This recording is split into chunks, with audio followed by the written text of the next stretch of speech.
الحمد لله نحمده ونستعينه ونستغفره ونؤمن به ونتوكل عليه ونعوذ بالله من شرور أنفسنا ومن سيئات أعمالنا من يهده الله فلا مضل له ومن يضلله فلا هادي له ونشهد أن لا إله إلا الله وحده لا شريك له ونشهد أن سيدنا وسندنا ومولانا محمدا عبده ورسوله صلى الله تعالى عليه وعلى آله وأصحابه أجمعين أما بعد فأعوذ بالله من الشيطان الرجيم بسم الله الرحمن الرحيم ثم قست قلوبكم من بعد ذلك فهي كالحجارة أو أشد قسوة وإن من الحجارة لما يتفجر منه الأنهار وإن منها لما يشقق فيخرج منه الماء وإن منها لما يهبط من خشية الله وما الله بغافل عما تعملون صدق الله مولانا العظيم.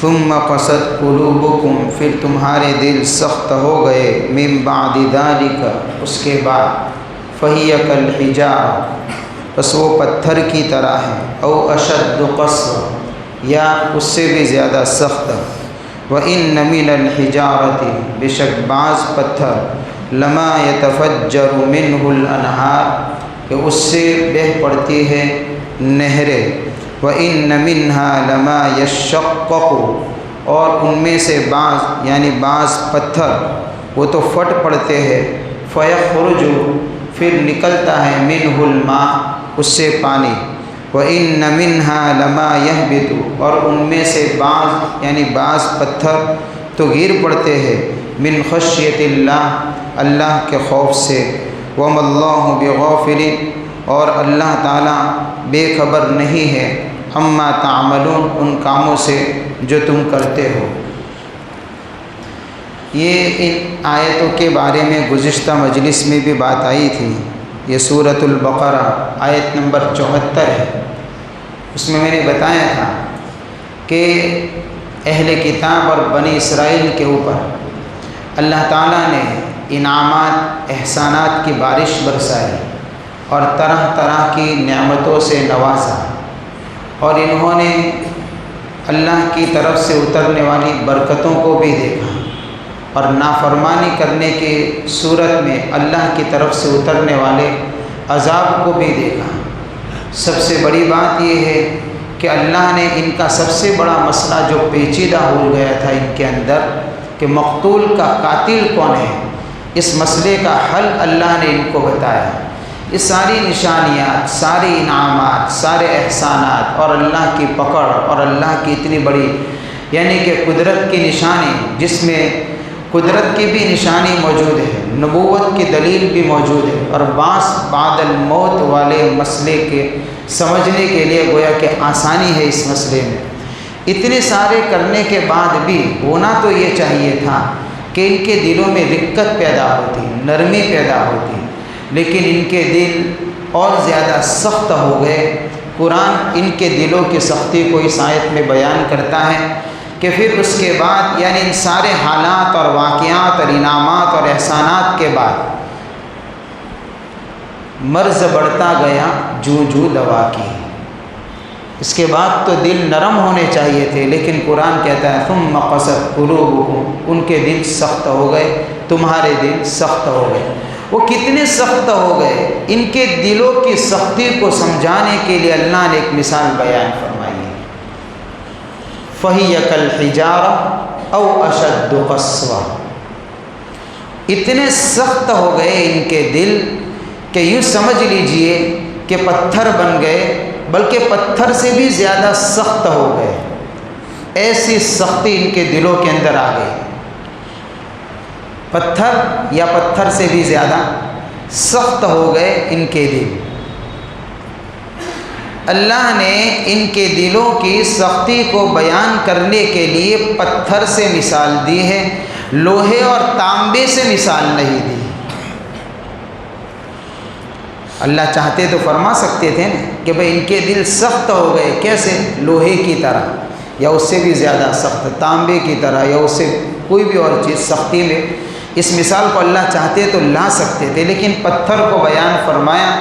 علماء نے لکھا ہے، مفسرین نے، کہ لوہا اور تانبا پتھر کے مقابلے میں نرم ہے، اس لیے کہ اس کو جب آگ میں تپایا جاتا ہے، لوہے کو اور تانبے کو، تو پگھل جاتا ہے، اور پتھر کو اگر آگ میں رکھا جائے گا تو وہ پگھلتا نہیں ہے۔ ان کے دل کا حال بھی ایسا ہو گیا کہ ان کے اوپر خوف اور تخویف کی آگ سے ان کو ڈرایا گیا، ترہیب کی آگ میں ان کے دلوں کو ڈالا گیا، لیکن پھر بھی ان کے دل نرم نہیں ہوئے۔ جس طریقے سے آگ کی تپش کی وجہ سے پتھر بھی نرم نہیں ہوتا، اسی طریقے سے ان کے دلوں کا حال ہے۔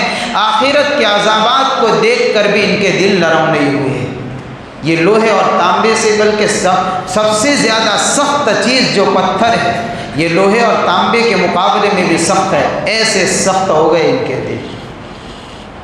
بڑی عجیب مثال بیان کی ہے قرآن نے ان کی سختی کی۔ آدمی مینٹلی اگر سوچے تو اس کو ایسا لگتا ہے کہ بھئی لوہا تو اور زیادہ سخت ہے، ہاں، لیکن حقیقت یہ ہے کہ پتھر سخت ہے۔ لوہا آگ میں پگھلتا ہے، پتھر آگ میں پگھلتا نہیں ہے، بلکہ پتھر سے بھی زیادہ سخت ہے۔ ایک قدم آگے قرآن بیان کرتا ہے کہ کیوں؟ اس لیے کہ پتھروں کے اندر بھی کچھ اوصاف ہوتے ہیں۔ وہ کیسے اوصاف ہے؟ قرآن کہتا ہے وَإِنَّ مِنَ الْحِجَارَةِ لَمَا يَتَفَجَّرُ مِنْهُ الْأَنْهَارُ۔ دیکھیے بہت سارے پتھر ایسے ہوتے ہیں کہ ان کے اندر سے گویا کہ نہریں کے نہریں جاری ہو جاتی ہیں، پانی نکلتا ہے، چشمے کے چشمے نکل پڑتے ہیں ان کے اندر۔ بہت سارے پتھروں کے اندر یہ خوبی ہوتی ہے۔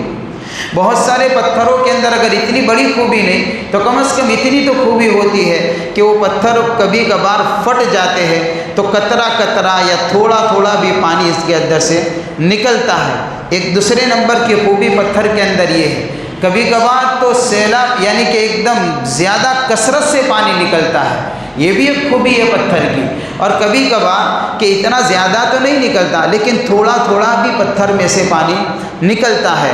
اور تیسری خوبی پتھر کی یہ بھی بیان کی کہ بلکہ اگر یہ بھی نہ ہو، پتھر پھٹتا ہو اس میں سے پانی نکلتا ہے، چاہے زیادہ نکلے کہ کم نکلے، اگر یہ بھی نہیں ہے تو بہت سی مرتبہ یہ بھی دیکھنے کو ملتا ہے کہ بہت سارے پتھر اللہ کے خوف اور ڈر کی وجہ سے وہ گر جایا کرتے ہیں اور گویا کہ اپنی جگہ کو چھوڑ دیا کرتے ہیں۔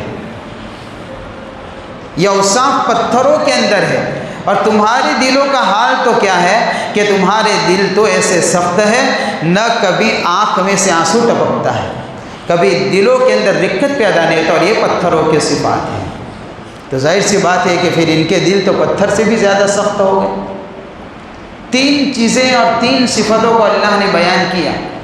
بہت سارے پتھر ایسے جس میں زیادہ پانی نکلتا ہے، بہت سارے پتھر ایسے پھٹتے لیکن پانی کم نکلتا ہے، اور بہت سارے پتھر ایسے کہ اس میں سے پانی نہیں نکلتا لیکن خدا کے خوف کی وجہ سے بھی گر جایا کرتے ہیں۔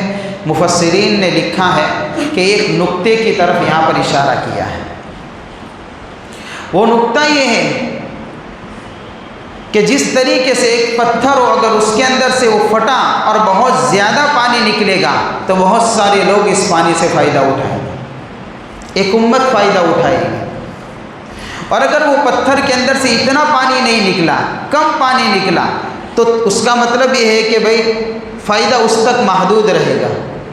اور اگر اتنا بھی نہیں تو کم از کم اتنا تو ہوا کہ پتھر کے اندر اتنا تو احساس ہوا کہ وہ اللہ کے خوف کی وجہ سے گر جایا کرتے ہیں، اپنی جگہ کو چھوڑ دیا کرتے ہیں۔ ایسے لوگوں میں بھی تین قسم کے لوگ ہوتے ہیں۔ بہت سارے دلوں کے اندر خدا کا خوف، علوم اور معرفت کے وہ چشمے جاری ہوتے ہیں کہ اس کے ذریعے سے امت کا ایک بہت بڑا طبقہ ان کے ذریعے سے فائدہ اٹھاتا ہے۔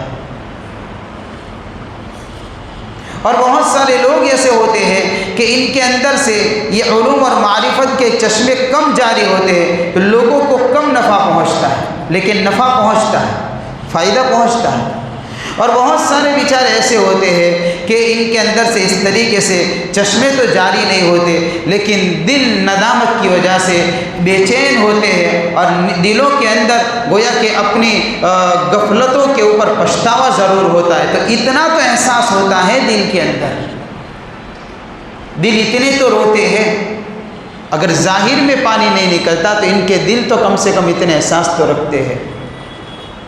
لیکن بنی اسرائیل کے دل تو ایسے ہو گئے کہ ان کے اندر سے نہ ایسی خوبی نکلی کہ امت فائدہ پہنچائے، جیسے پتھر سے فائدہ، ان کے اندر اتنی بھی خوبی پیدا نہیں ہوئی یہ اللہ کی آیتوں کو سن کر، اللہ کی نشانیوں کو دیکھ کر، ارے اتنی خوبی نہیں تو کم از کم اتنی خوبی تو ہو جاتی کہ کم سے کم وہ نفع خود تو اٹھاتے، اور اگر اتنی خوبی نہیں تو کم سے کم احساس تو ہو جاتا کہ دل کے اندر ندامت تو آ جاتی۔ ان کے دل تو ایسے ہو گئے کہ آخری کیٹیگری جو تھی کہ اگر کم سے کم خدا کے خوف سے پتھر اپنی جگہ چھوڑ کر گر جاتا ہے، یہ آخری کیٹیگری ہے، اتنے بھی ان کے دلوں میں رقت پیدا نہیں ہوئی، اتنی بھی ان کے دلوں میں رقت پیدا نہیں ہوئی، آخری درجے میں بھی خوف ان کے دلوں کے اندر نہیں آیا۔ وَإِنَّ مِنْهَا لَمَا يَهْبِطُ مِنْ خَشْيَةِ اللَّهِ وَمَا اللَّهُ بِغَافِلٍ عَمَّا تَعْمَلُونَ۔ اللہ فرماتے ہیں کہ خیر یہ جو بھی کام کرتے ہیں ان کاموں سے ہم بے خبر نہیں ہیں، آج نہیں تو جب آئیں گے ہمارے دربار کے اندر، ہماری عدالت کے اندر، تو ان کے کرتوتوں کا حساب ان کو چکانا ہی چکانا ہوگا۔ ایک شبہ کا جواب، ایک سوال کا جواب۔ سوال یہ ہے کہ آیت کریمہ کے اندر آیا کہ بہت سارے پتھر خدا کے خوف کی وجہ سے گر پڑتے ہیں، یعنی گویا کہ اللہ کے ڈر سے اپنی جگہ کو چھوڑ دیتے ہیں۔ تو کیا ایسی بے جان چیزوں کے اندر، حیوانات کے اندر اور نباتات کے اندر جن کے اندر جان نہیں، عقل نہیں، شعور نہیں، تو وہ کیسے گر پڑتے ہیں؟ وہ کس طریقے سے اللہ کے خوف کو سمجھ سکتے ہیں بے جان چیز کے اندر؟ اس لیے کہ خدا کا خوف تو اس پر اثر کرے گا جس کے اندر عقل ہو، جس کے اندر شعور ہو، احساس ہو۔ اس پتھر کے اندر تو شعور نہیں ہے، احساس نہیں ہے، عقل نہیں ہے، حیات نہیں ہے، زندگی نہیں ہے، تو کیسے اللہ کے خوف سے ڈر پڑتا ہے اور گر پڑتا ہے؟ تو کہ حقیقت یہ ہے کہ ہم جو سوچ رہے وہ نہیں ہے، ایسا نہیں ہے۔ معاملہ یہ ہے کہ اللہ تعالیٰ نے دنیا میں موجود حیوانات میں، نباتات کے اندر، پتھروں کے اندر، درختوں کے اندر، ہر مخلوق کے اندر اللہ نے ایک خاص قسم کی حیات کو رکھا ہے، ایک خاص قسم کا احساس ہر مخلوق کے اندر اللہ نے رکھا ہے۔ یہ مسئلہ الگ ہے کہ ہم اس کی اس باریک حیات کو، اس باریک احساس کو جو اس کے اندر چھپا ہوا ہے، ہم نہیں سمجھ سکتے ہیں، ہم نہیں سمجھ سکتے۔ اس کا مطلب یہ نہیں کہ اس کے اندر زندگی ہے ہی نہیں، اللہ نے رکھی ہے، ایک طرح کے یعنی کہ شعور اس کے اندر اللہ نے رکھا، اور اسی بات کو اللہ نے قرآن پاک کے اندر بیان فرمایا، وَإِن مِّن شَيْءٍ يُسَبِّحُ بِحَمْدِهِ وَلَٰكِن لَّا تَفْقَهُونَ تَسْبِيحَهُ۔ یہ اللہ کی آیت کیا کہہ رہی ہے کہ ہر چیز، کوئی چیز ایسی نہیں ہے جو اللہ کی تسبیح بیان نہ کرتی ہو۔ ہاں، ہر چیز اللہ کی تسبیح بیان کرتی ہے، لیکن تم ان کی تسبیح کو نہیں سمجھ سکتے ہو، تم ان کی تسبیح کو نہیں سمجھ سکتے ہو۔ حجر، شجر، نباتات، حیوانات، جو بھی یعنی کہ ہر مخلوق کو اللہ نے اس کی تسبیح کا علم دیا ہے، اور ہر مخلوق اللہ کی تسبیح بیان کرتی ہے، ہر مخلوق اللہ کو یاد کرتی ہے۔ یہ مسئلہ الگ ہے کہ ہم اس احساس کو، اس کی اس تسبیح کے جو بیان کرنے کا جو معاملہ ہے ہم سمجھ نہیں سکتے ہیں۔ باقی روایتوں کے اندر ایسے بہت سارے واقعات آئے ہیں، بہت سارے واقعات آئے ہیں کہ ان واقعات سے پتہ چلتا ہے کہ اللہ نے ہر مخلوق کے اندر احساس رکھا ہے۔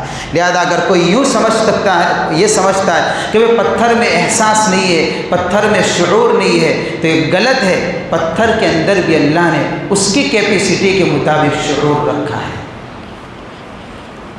ہے۔ ہاں دیکھیے، اللہ کے نبی صلی اللہ علیہ وسلم نے ارشاد فرمایا، روایت میں آتا ہے، کیا فرماتے حضور پاک صلی اللہ علیہ وسلم صحابہ سے کہ میں مکہ میں ایک ایسے پتھر کو جانتا ہوں۔ کیا فرماتے حضور؟ کہ میں مکہ میں ایک ایسے پتھر کو جانتا ہوں جو نبوت سے پہلے مجھے سلام کیا کرتا تھا۔ یہ پتھر کے اندر شعور ہے، یہی تو دلیل ہے۔ حضور کو سلام کرتا تھا وہ پتھر۔ جبل احد کے متعلق اللہ کے نبی صلی اللہ علیہ وسلم فرماتے ہیں کہ یہ وہ پہاڑ ہے کہ اس پہاڑ سے ہم بھی محبت کرتے ہیں اور وہ بھی ہمارے لیے محبوب ہے۔ دیکھیے، محبت کے لیے کیا چاہیے؟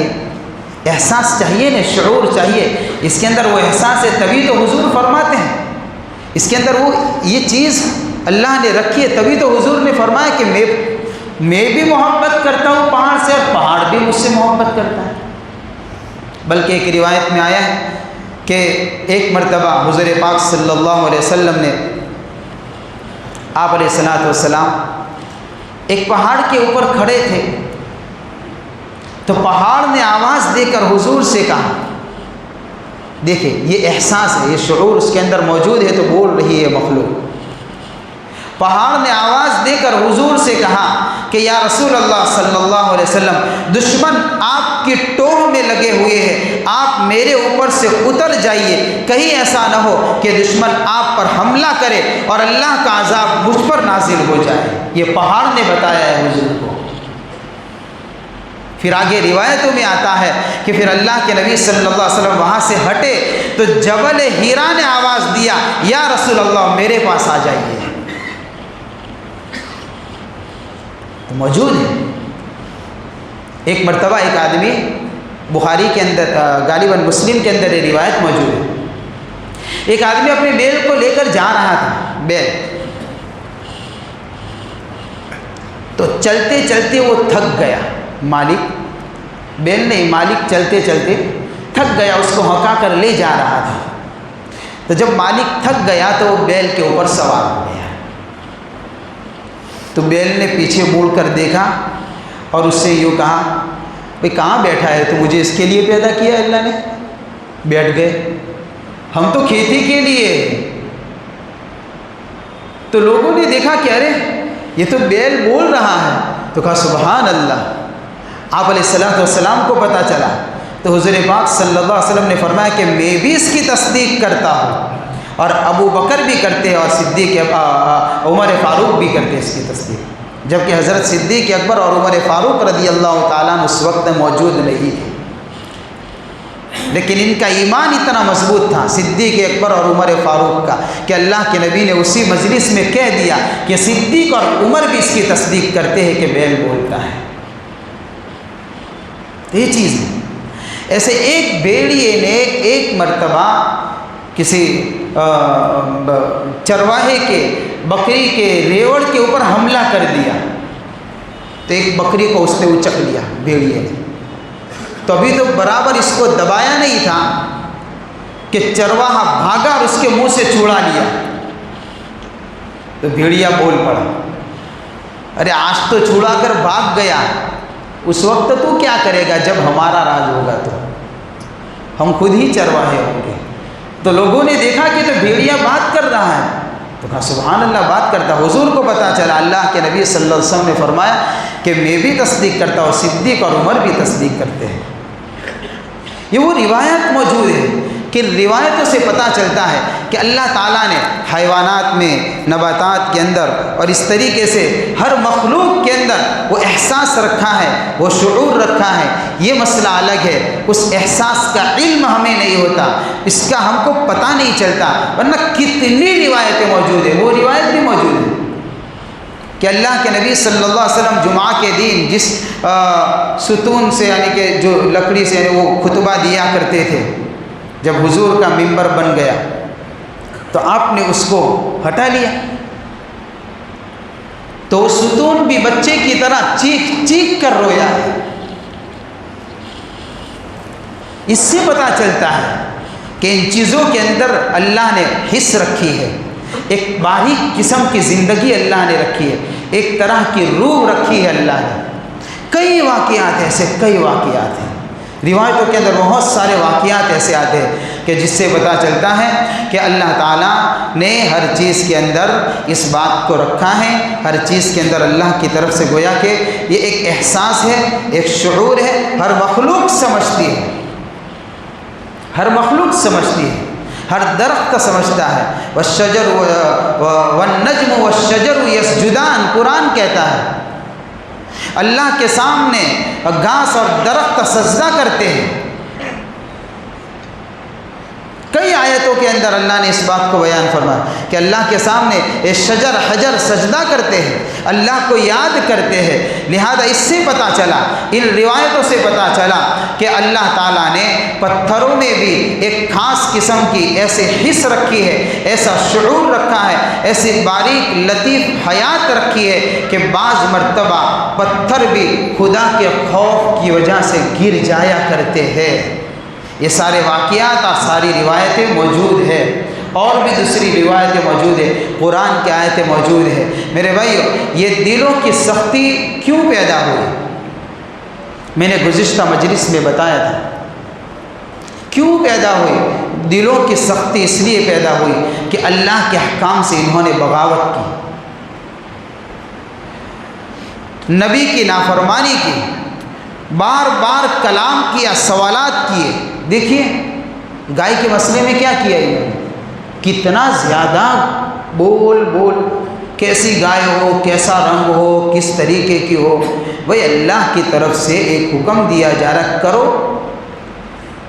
کثرت کلام بھی دلوں کی سختی کی علامت ہے۔ بہت سارے لوگ بہت بولتے ہیں، اتنا بولتے ہیں کہ اللہ معاف فرمائے۔